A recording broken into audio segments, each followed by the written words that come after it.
নমস্কার বন্ধুরা, সবাইকে শুভ কামনা জানিয়ে আজকের ব্লগটি শুরু করছি।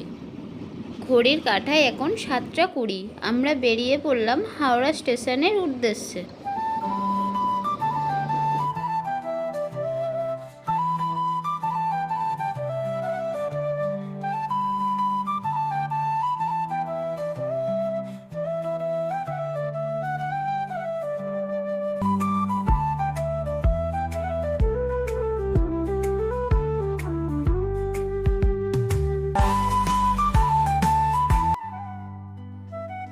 শীতের সকাল আর শান্ত পরিবেশ, গাড়ির জানালা দিয়ে দেখতে দেখতে চলে এলাম হাওড়া স্টেশন। হাওড়া স্টেশনে পৌঁছে আমরা ব্যান্ডেল যাওয়ার টিকিট কেটে নিলাম। টিকিটের দাম জনপ্রতি মাত্র 10 টাকা। আমাদের ট্রেন ঠিক 8:20-তে ছেড়ে দিল।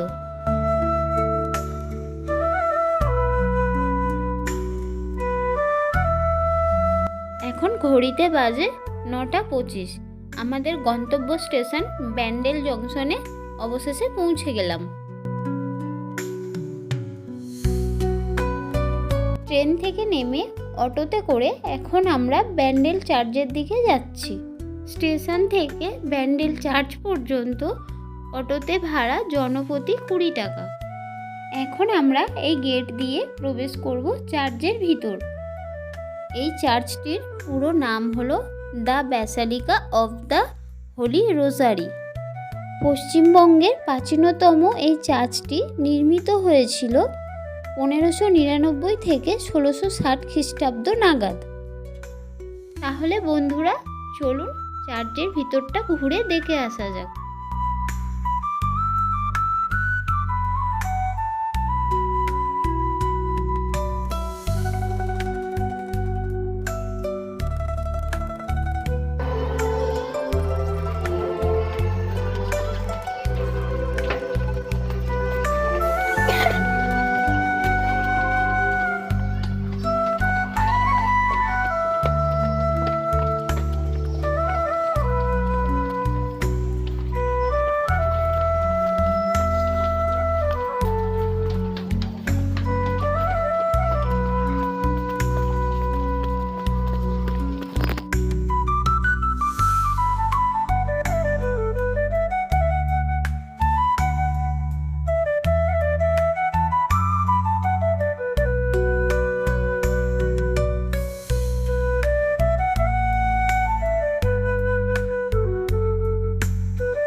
তো বন্ধুরা, এখানে দেখতে পাচ্ছেন একটি বৃহৎ আকারের মাস্তুল, যার ইতিহাস আমি একটু সংক্ষেপে বলছি। একদা বঙ্গোপসাগরে একটি জাহাজ প্রবল ঝড়ের মধ্যে পড়ে, যার রক্ষা পাওয়ার জন্য মাতা মেরির কাছে প্রার্থনা জানান ওই জাহাজের নাবিক। প্রতিশ্রুতি দেন যদি জাহাজ রক্ষা পায় তাহলে প্রথমে যে গির্জা তিনি দেখতে পাবেন সেখানে প্রতিশ্রুতি স্বরূপ একটি মাস্তুল দান করবেন। মাতা মেরির কৃপায় জাহাজটি রক্ষা পেয়েছিল, তাই জাহাজের নাবিক তার প্রতিশ্রুতি অনুসারে একটি মাস্তুল ওই গির্জায় দান করেন। এখন আমরা বেরিয়ে পড়লাম দ্বিতীয় গন্তব্যস্থল ইমামবাড়া। ইমামবাড়া ঢুকতে প্রবেশ মূল্য প্রত্যেক জন 20 টাকা পিছু। এই ইমামবাড়া 1841 সালে মোহাম্মদ মহিসিন নির্মাণ কাজ শুরু করেছিলেন এবং 1861 সালে শেষ করেছিলেন।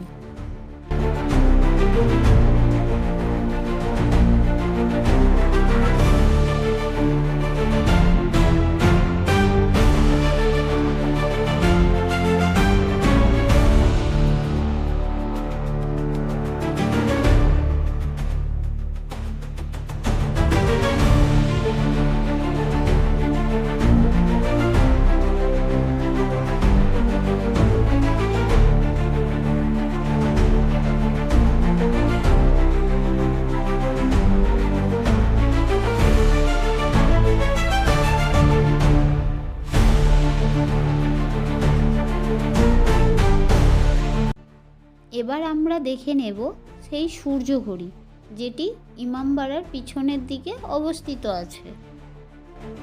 এখন আমার সামনে আপনারা যে সূর্য ঘড়িটি দেখতে পাচ্ছেন, সেটি আমার ঘড়ির সাথে মেলালে তাহলে সময় দাঁড়ায় 10টা 40।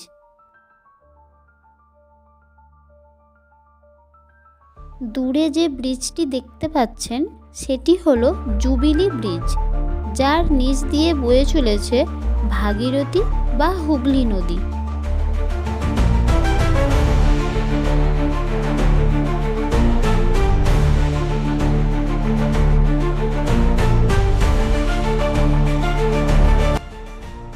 এবার আমরা দেখে নেব ইমামবাড়ার বিখ্যাত সেই ঘণ্টা ঘড়ি, যা দেখতে 152 ধাপ সিঁড়ি বেয়ে উপরে উঠতে হবে।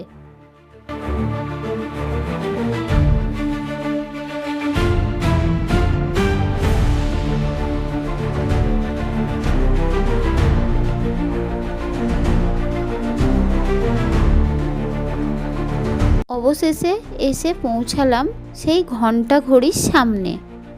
তো এই হলো সেই ঘণ্টা ঘড়ি। এটি সপ্তাহে একবার দম দিতে হয়। এই বড় ঘণ্টার ওজন প্রায় 80 মণ ও ছোট দুটোর 40 মণ ও 30 মণ, আর চাবিটির ওজন প্রায় 20 কেজি। এটি দম দিতে 2 জন মানুষের প্রয়োজন হয়। উপর থেকে নিচের ভিউটি কেমন সুন্দর লাগছে দেখুন।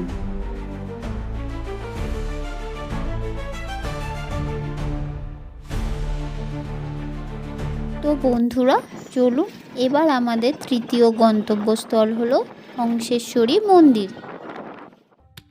এই মন্দিরটি নির্মিত করেন 1799 সালে রাজা নৃসিংহদেব রায়। কিন্তু মন্দিরটি নির্মিত হওয়ার আগেই রাজা নৃসিংহদেব রায় মারা যান। পরে রাজার দ্বিতীয় স্ত্রী শঙ্করী দেবী 1814 সালে সম্পূর্ণ করেন। হংসেশ্বরী মন্দিরের চূড়ায় মোট 13টি মিনার আছে এবং প্রতিটি মিনার দেখুন একদম পদ্মের কুঁড়ির মতো। এই মন্দিরে আপনারা পূজা দিতে চাইলে পূজা দিতে পারেন। মন্দিরটি খুলে যায় 7টায়, আর 8টা থেকে 12টা পর্যন্ত পূজা হয়ে থাকে। মন্দিরের পাশ থেকে পূজার ডালাগুলো কিনতে পারবেন। আপনারা চাইলে এখানে ভোগ খেতে পারেন, যার কুপন মূল্য মাত্র 50 টাকা। এর জন্য আপনাকে 11টার মধ্যে কুপন সংগ্রহ করে নিতে হবে।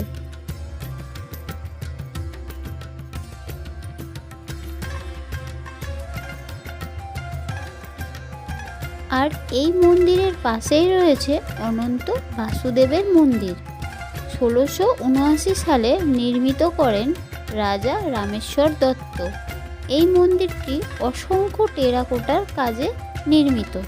শোনা যায় ইন্দিরা গান্ধী প্রধানমন্ত্রী থাকাকালীন এখানে একবার এসেছিলেন। আগে এই মন্দিরটিতে ওঠা যেত, এখন ওঠা নিষিদ্ধ। নিচে থেকে আপনারা দর্শন করতে পারেন। এই মন্দিরটিতে রামায়ণ, মহাভারত এবং শ্রীকৃষ্ণের বিভিন্ন জীবন দর্শন এখানে তুলে ধরা হয়েছে।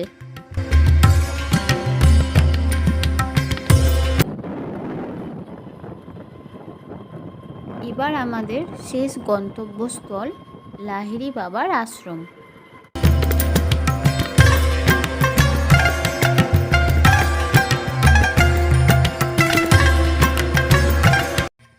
এই আশ্রমটি খোলা হয় সকাল 10টার সময়। এই আশ্রমটির পুরো নাম আধারালয়। লাহিড়ী বাবার আসল নাম যোগীরাজ শ্রী শ্যামাচরণ লাহিড়ী। এই মন্দিরে প্রবেশ করবার সময় সবাইকে মাথা ঢেকে ঢুকতে হয়। এই আশ্রমে সকল ধর্মের মানুষ আসতে পারেন। আশ্রমের মধ্যে প্রধান মন্দির ছাড়াও অসংখ্য মন্দির রয়েছে, যেমন নারায়ণ মন্দির, জগদ্ধাত্রী মন্দির, লোকনাথ মন্দির, কালী মন্দির, শ্রীরাম মন্দির। এর পাশাপাশি খ্রিস্টান ও মুসলিমদের জন্য সমান সম্মানের জন্য আলাদা প্রার্থনা স্থান রয়েছে। এই আশ্রমে প্রধান মন্দিরের ভিতরে ছবি তোলা বা ভিডিও করা নিষিদ্ধ, তাই আমি আপনাদের এর থেকে বেশি কিছু দেখাতে পারলাম না।